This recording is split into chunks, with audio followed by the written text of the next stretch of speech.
Assalamualaikum warahmatullahi wabarakatuh. Saya Nanda Diva Sahada dengan NIM 2121126 akan mempresentasikan tentang penafsiran Hamka tentang kemajemukan dalam tafsir Al-Azhar. Terdapat dua pembahasan, yaitu siapa Haji Abdul Malik Karim Amrullah dan seperti apa tafsir Al-Azhar, dan yang kedua, seperti apa penafsiran Hamka terhadap kemajemukan ayat.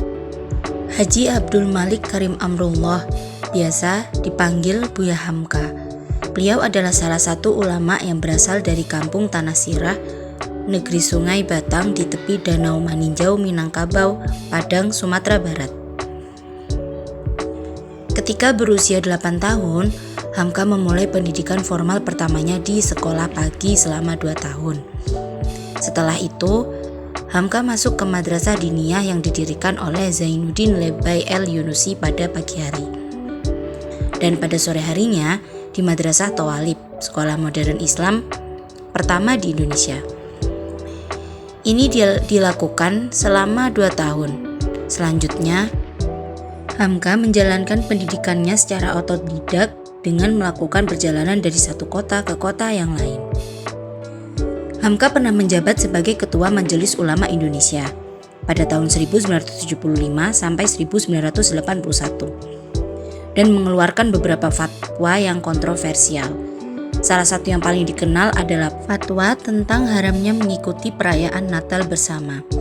2 bulan setelah Buya Hamka mengundurkan diri sebagai anggota MUI, tepatnya pada hari Jumat tanggal 24 Juli 1981 atau 22 Ramadan 1401 Hijriah, tokoh ulama asal Minangkabau tersebut wafat setelah menjalani perawatan intensif di Rumah Sakit Pusat Pertamina.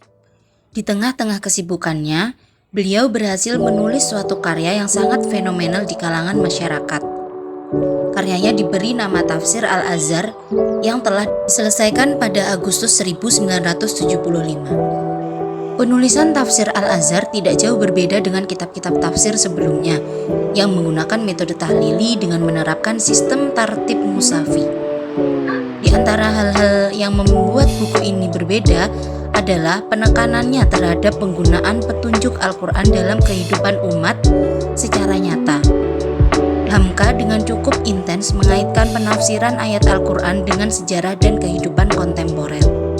Tafsir Al-Azhar terlihat dengan jelas bercorak adabi ijtimai atau memiliki corak sastra kemasyarakatan.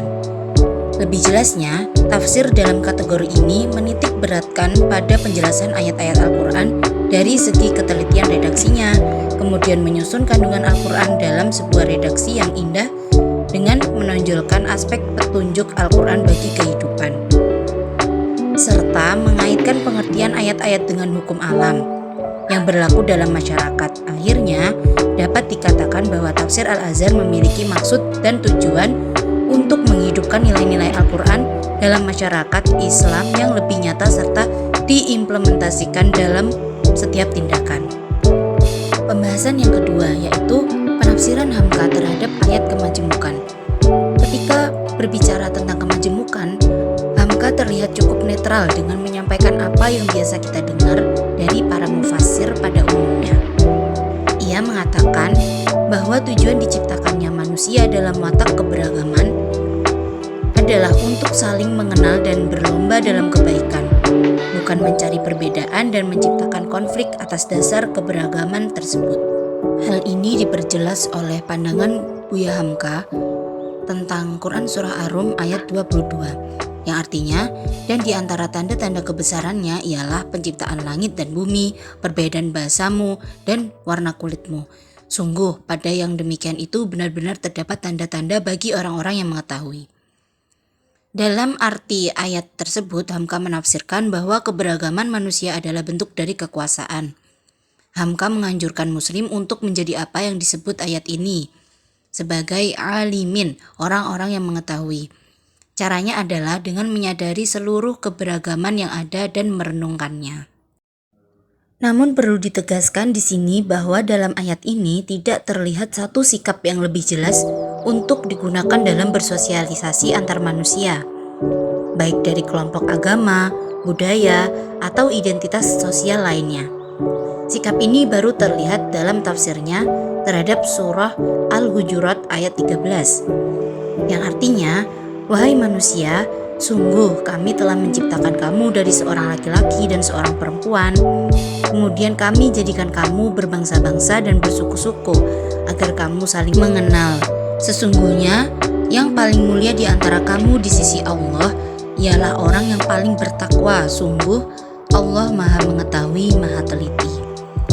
Pada intinya, Hamka mengatakan bahwa manusia harusnya berinteraksi satu sama lain atau saling mengenal serta mempelajari kebaikan di antara yang lain.